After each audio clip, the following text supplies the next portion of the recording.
Since I started this YouTube channel, I had multiple studios. Et voila, I made this wall and this frame mine. Some of them I have fond memories of. French-Canadian legend. Others, not so much. But now that I've been living in Montreal for 5 months, I'm finally done building my dream studio.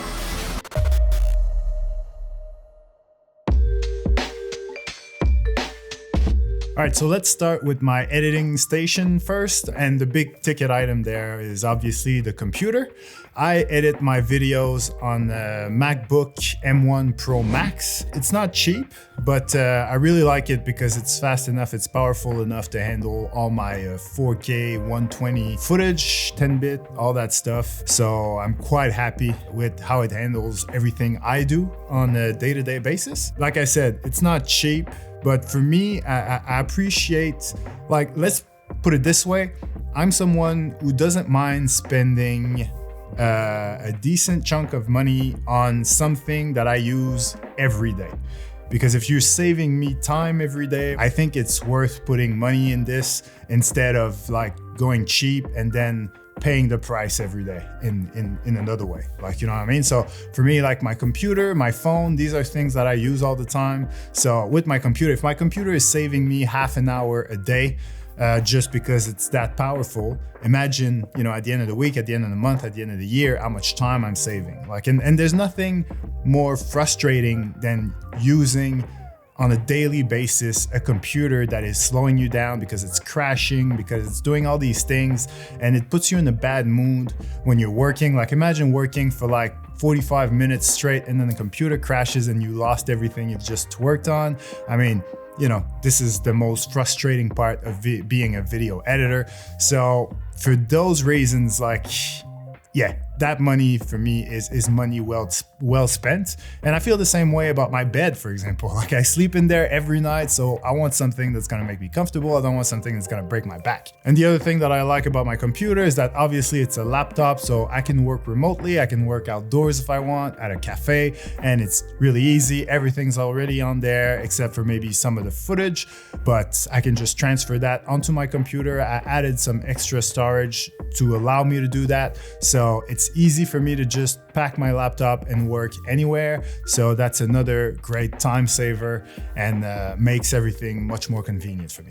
Right underneath the computer is my QNAP NAS server. That's where I store all my footage.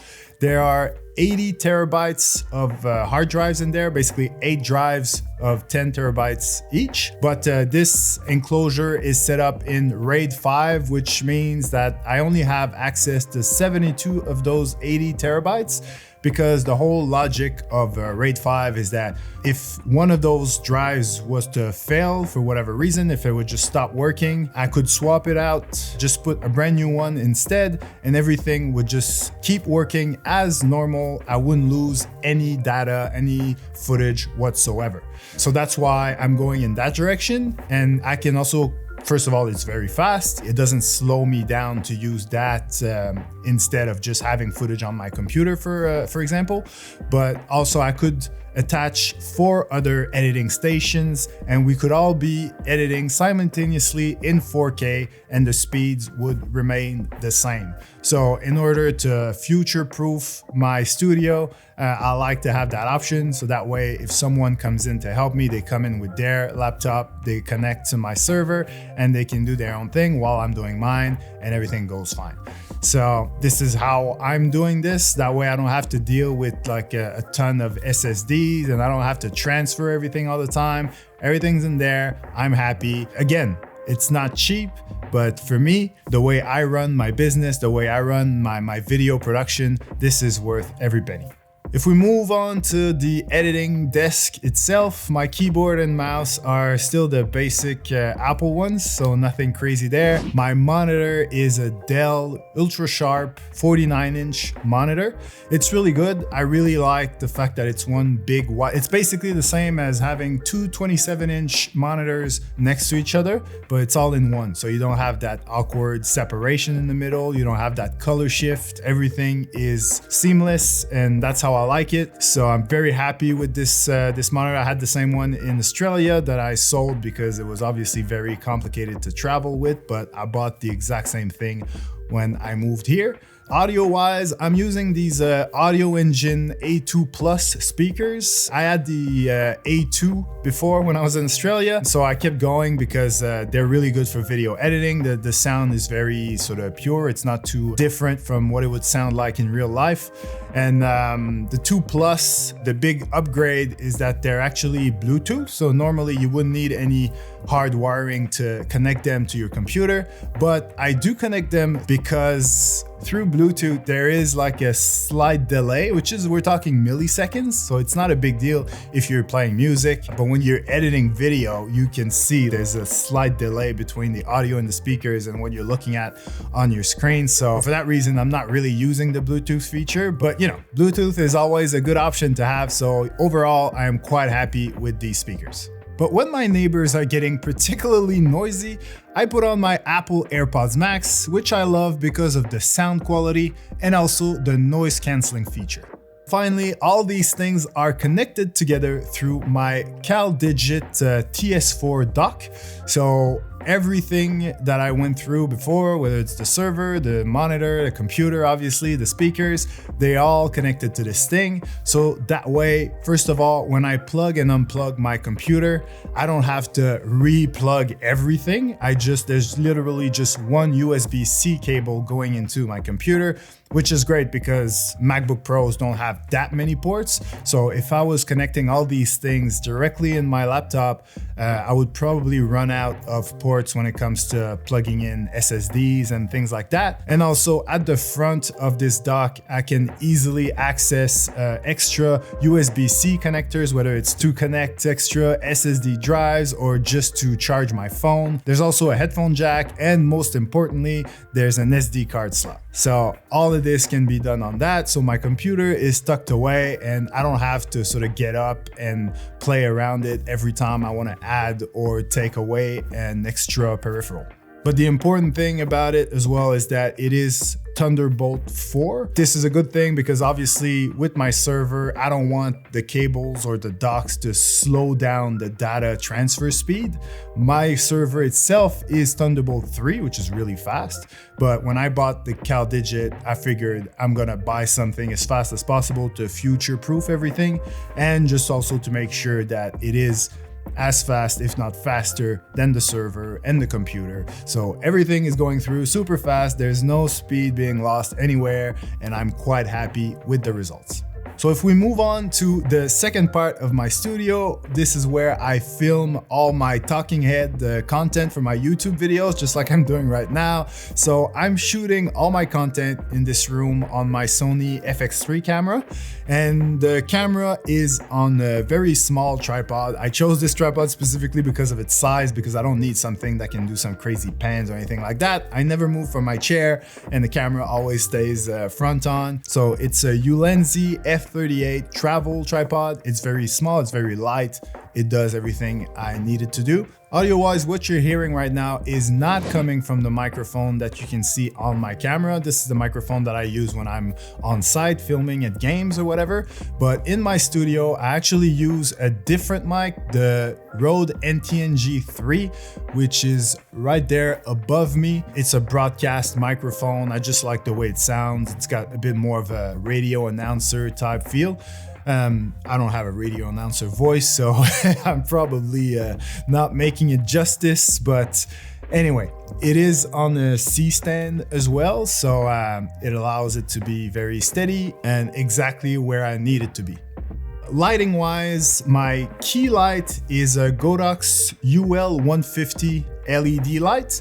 I really like it because it is, first of all, very powerful, and second of all, completely silent. So recording audio like this in a studio environment, I love the fact that if I go on and on and on and on, the fan is not gonna start getting louder and louder. There is no fan. It's a very big light, but it is big for that reason. It's big enough so that the air can sort of somehow get around it and disappear and keep this thing cool without actually having a physical fan doing anything.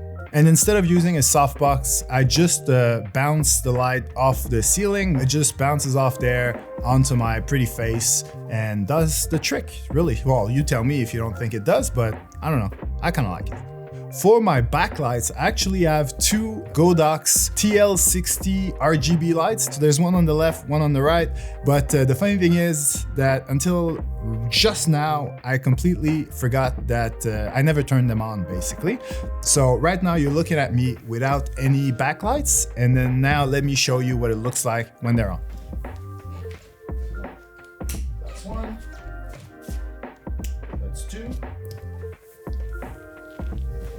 And then that's me with just a little bit of lighting, just coming off on the edge of my body. It separates me from the background a little bit better. I like to have the subject sort of a little bit brighter than the background. So this helps me achieve that. So overall, this is a great look as long as I don't forget to turn them on. But there's also other lights in here actually, which you can probably see over my,